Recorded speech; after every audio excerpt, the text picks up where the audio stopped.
Hope आप सब मजे कर रहे होगे।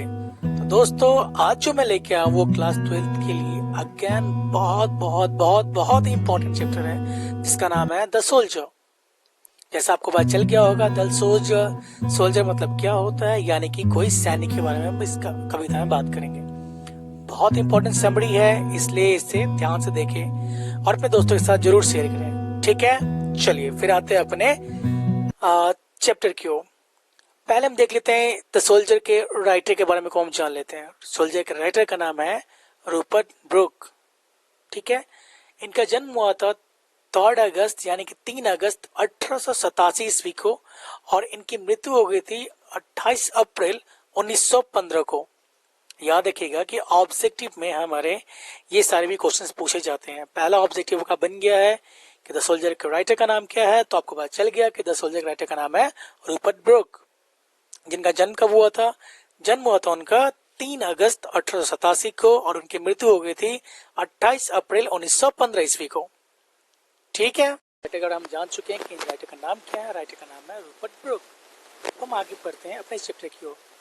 तो इनका जन्म हुआ था वो इंग्लैंड में हुआ था और इनकी जो मृत्यु हो गई थी जब वो एक बार वॉर के लिए जा रहे थे, तो वॉर के वक्त में ही क्या हुआ कि एक जगह वो रुके हुए थे और वहीं पे एक विषैली चीज़ ने उन्हें काट लिया था। हो सकता है किसी सांप ने काट लिया, किसी भी चीज़ ने काट लिया होगा जिससे उनकी ब्लड पॉइजनिंग से उनकी मौत हो गई थी। ठीक है, यहाँ पे जो मैं लिख दिया है कि ब्लड पॉइजनिंग से उनकी मौत हो गई।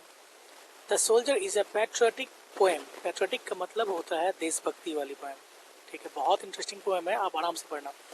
The soldier is a patriotic poem and it is composed by Rupert Brooke. यहाँ तक आपको समझ में आ गया होगा कि ये एक पैट्रियोटिक पोएम है और इसे कंपोज किसने किया है? रूपर्ट ब्रूक ने किया है।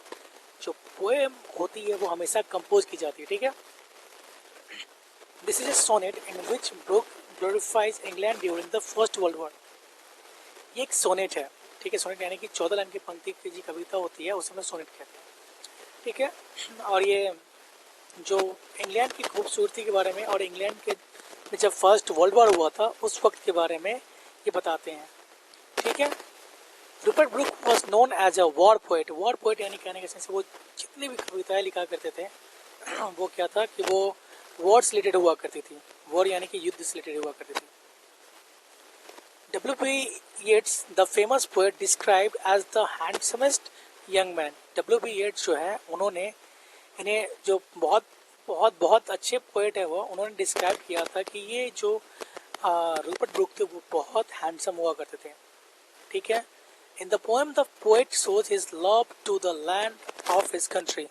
सभी जो भी हमारे सैनिक होते हैं वो अपने देश के प्रति कितना समर्पित होते हैं, वो इसी तरीके से इस चैप्टर में भी जो हमारे रूपर्ट ब्रूक है वो अपने देश से कितना प्यार करते हैं वही इस चैप्टर में दिखाया गया। The poet says if he died during the war in foreign field.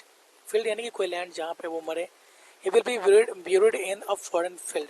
देखिए होता क्या है क्या कि रूपर्ट ब्रूक कहते हैं कि अगर मेरी मृत्यु, अगर मैं वॉर के वक्त में मर जाऊं और मान लो कि मैं किसी और कंट्री में जाके मर जाता हूँ वॉर में वक्त, अगर इंग्लैंड की युद्ध अगर रूस से होती है, अगर वो रूस की धरती पे कोई मरता है, जो इंग्लैंड का जो बंदा है वो रूस के धरती पर जाके अगर कोई सैनिक मरे, ठीक है, वॉर में, तो वो कहते हैं कि वो जो जहाँ पे वो मरेंगे ना, ठीक है, जहाँ पे उन्हें दफनाया जाएगा वो जो जगह होगी वो इंग्लैंड के नाम पे हो जाएगी।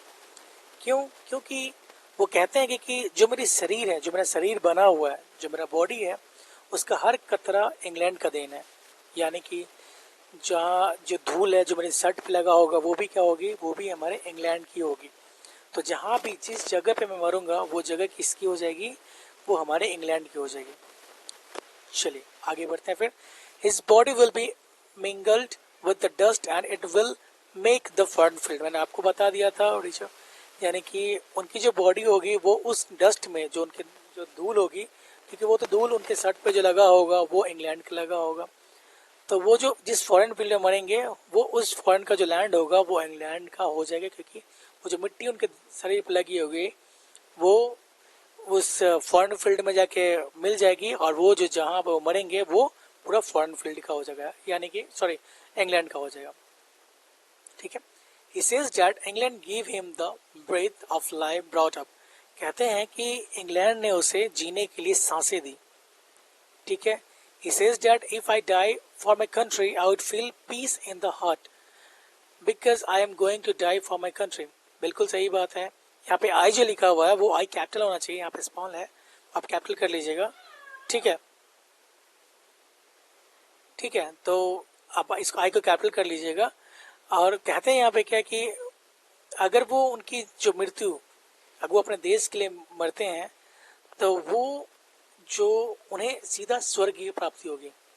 वो कहते हैं कि अगर मैं अपने देश के लिए मरता हूँ, अगर मैं वॉर में मर जाता हूँ अपने देश के लिए, तो सीधा मुझे स्वर्ग की प्राप्ति होगी और मेरा जो दिल होगा वो खुशी से तृप्त हो जाएगा। मैं अपने आप को बहुत खुशनसीब मानूंगा क्योंकि मैं अपने देश के लिए मरने जा रहा हूँ। At the end of this poem, he shows his love, sentiment and patriotism for his country. इस पोएम के लास्ट में उन्होंने कहा है, वो अपने दिखाते हैं कि वो अपने देश के प्रति कितने समर्पित थे, कितना उनका प्रेम था अपने देश के प्रति, ठीक है। तो ये चैप्टर कंप्लीट होता है और मैं चाहूँगा कि आप इस चैप्टर को अच्छे से ध्यान से पढ़ें, बहुत इंपॉर्टेंट है, ये बीबीआई चैप्टर होता है। और अपने दोस्तों के साथ ये जरूर शेयर करें और लाइक बटन जरूर दबाएं।